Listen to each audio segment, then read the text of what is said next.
La médicalisation, c'est de voir tous les problèmes ou les enjeux à travers la lunette d'un malade à guérir, d'une maladie à soigner, peu importe le contexte ou la situation autour de ces enjeux-là. On va médicamenter l'adolescence, les changements, les crises d'émotions. On va aller donner des antidépresseurs pour un deuil, pour une peine d'amour.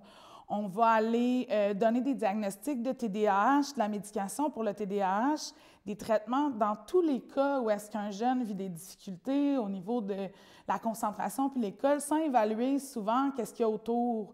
Bien, mettons que tu ne sais pas qu'est-ce que tu vas manger à soir ou tu vas dormir demain, puis qu'on te donne de la médication pour l'anxiété ou qu'on te donne un suivi médical pour de l'anxiété, une psychologue qui traite ton anxiété. Si tu n'as toujours rien à manger demain, tu vas toujours vivre de l'anxiété. Il y a des enjeux externes qui affectent notre état mental, notre santé mentale, notre bien-être. Une grande majorité des jeunes qui militent au mouvement ont des diagnostics et prennent de la médication. En fait, ce que nous, on questionne, c'est la vitesse à laquelle ils sont donnés. C'est le manque d'information qui est partagé. C'est le fait que c'est la première solution et dans beaucoup de cas, la seule qui est utilisée pour adresser les enjeux ou la détresse que les gens vivent. Donc, la médication, les diagnostics, ça fait partie des options qui sont disponibles. Il y a des avantages, sont nécessaires dans plein de cas. Par contre, ce n'est pas la seule chose, puis ce n'est pas tout le monde qui a besoin de la même chose. Mais la santé mentale, c'est un enjeu qui est plus large que juste un dérèglement biochimique dans ta tête. Ça se peut qu'il y en ait un. Ça se peut que ce soit toi qui ne gères pas tes émotions. Ça se peut que les enjeux soient individuels. Mais la réalité, c'est que ce qui se passe autour de toi va t'affecter. Si tes besoins ne sont pas remplis, ça va être affecté. Si tu n'as pas de logement, c'est affecté. Si tu n'as rien à manger, c'est affecté. Puis si on te fait vivre la violence, c'est affecté. Fait que c'est tous des enjeux à adresser globalement, socialement. Puis en ce moment, on vit une crise qui est une crise de la détresse humaine au Québec. On l'entend, on le voit dans les journaux, hein? On en parle tellement, mais on ne pourra pas régler ça juste avec des pilules.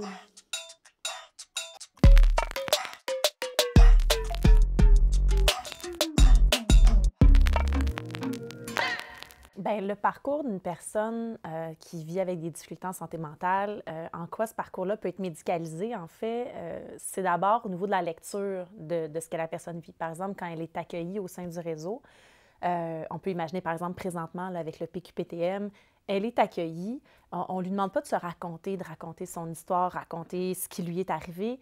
C'est vraiment quels sont les symptômes qui s'expriment. C'est là-dessus qu'on va agir, puis c'est à partir de ces symptômes-là qu'on va proposer des services.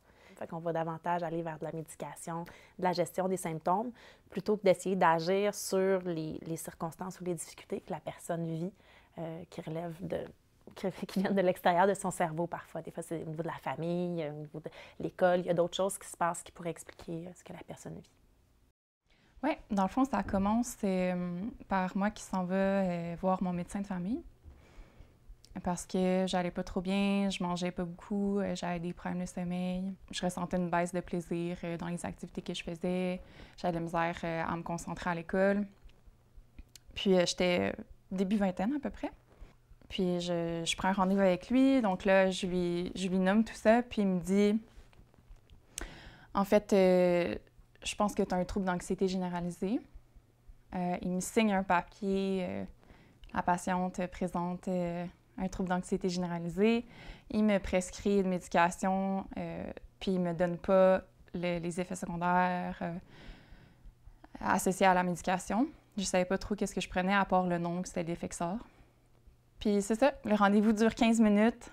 Je repars chez moi avec une médication que je n'avais pas demandée.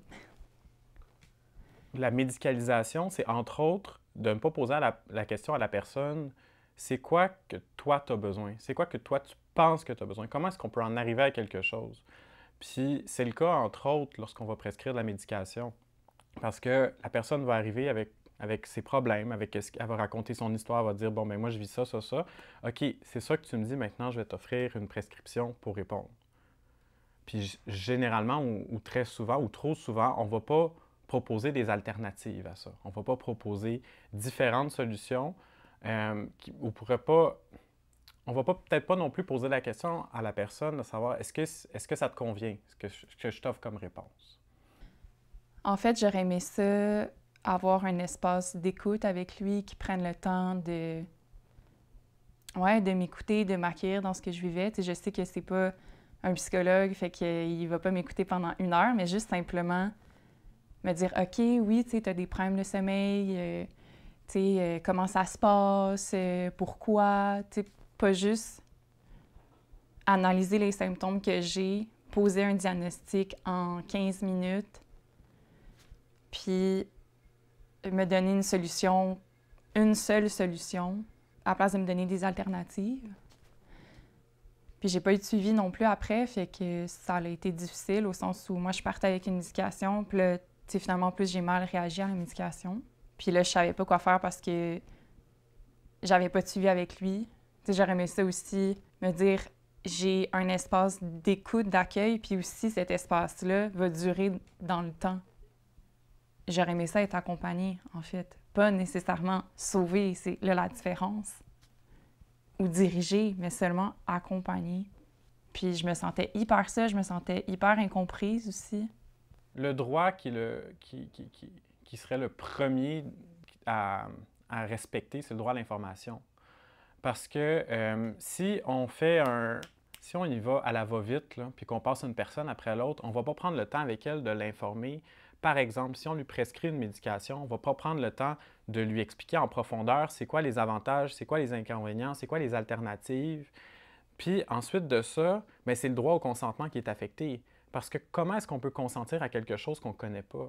Puis ça, c'est quelque chose qu'on entend souvent. Les gens ne sont pas confortables avec ce qu'on leur propose parce qu'ils ne se sentent pas bien informés par ce qu'ils vont leur prendre. Puis des fois aussi, ils sentent de la pression parce qu'ils ne se sentent pas libres de pouvoir prendre la décision par eux-mêmes. Puis ça, c'est un non-respect du droit au consentement libre. On m'a jamais référé à des ressources alternatives. Puis pourtant, c'est ce qui a été le plus aidant dans mon parcours, de loin. Ce qu'on souhaite, c'est que vraiment les personnes aient accès à une diversité de formes d'aide et qu'ils puissent choisir parmi cette diversité-là. Puis c'est pas de dire, bon, ben d'abord, tu commences avec ça, puis là, dans 6 mois, tu vas avoir accès à ça, puis dans 1 an, tu vas avoir accès à ça. C'est de dire, non, voici le spectre de ce qui existe. Il y a des groupes d'entraide, des groupes d'art-thérapie, il y a la médication, il y a l'exercice physique, il y a des approches de méditation et tout ça. Et si tu souhaites, bien, on va te référer rapidement. Puis je pense qu'une référence, c'est pas suffisant. Des fois, il faut qu'on ait peut-être parfois un petit coup de pouce de plus, un peu d'accompagnement. Je pense que dans un monde idéal, il y aurait une reconnaissance de la pertinence des approches alternatives, de l'expertise qu'il y a là-dedans aussi. Puis, tu sais, on le voit là, au niveau des données probantes, on le sait, là, l'entraide, ça a des vertus. L'expression par l'art, la parole, ça a des vertus. Puis, c'est toutes des approches qui sont importantes, qui ont leur pertinence, puis qui doivent être accessibles gratuitement aux personnes. Fait que dans un monde idéal, je pense que c'est de ça qu'on aurait besoin. Puis, d'un respect mutuel avec toute la diversité des expertises qui existent. Il n'y a pas des sous-expertises en santé mentale. Elles sont toutes importantes puis elles devraient être accessibles aux personnes. Et je pense qu'un médecin ou un psychiatre qui a une approche pas seulement basée sur le contrôle des symptômes, mais vraiment une approche où on accueille une personne, pas une maladie, puis on s'intéresse à sa qualité de vie en général, bien, ça peut faire une différence beaucoup plus grande pour les personnes. Puis nous, on entend du monde nous dire à quel point leur psychiatre est formidable parce que justement, il prend le temps de faire ça, il prend le temps de prendre des nouvelles de la personne dans sa globalité, pas juste au niveau des symptômes. Et il entend la demande de la personne quand elle dit qu'elle souhaite essayer d'autres alternatives ou qu'elle souhaite diminuer ou essayer une autre médication. Puis ils sont à l'écoute de ça. Fait qu'on sait que ça, c'est des pratiques qui sont respectueuses, qui respectent la dignité des personnes et qui leur permettent de participer pleinement au traitement aussi.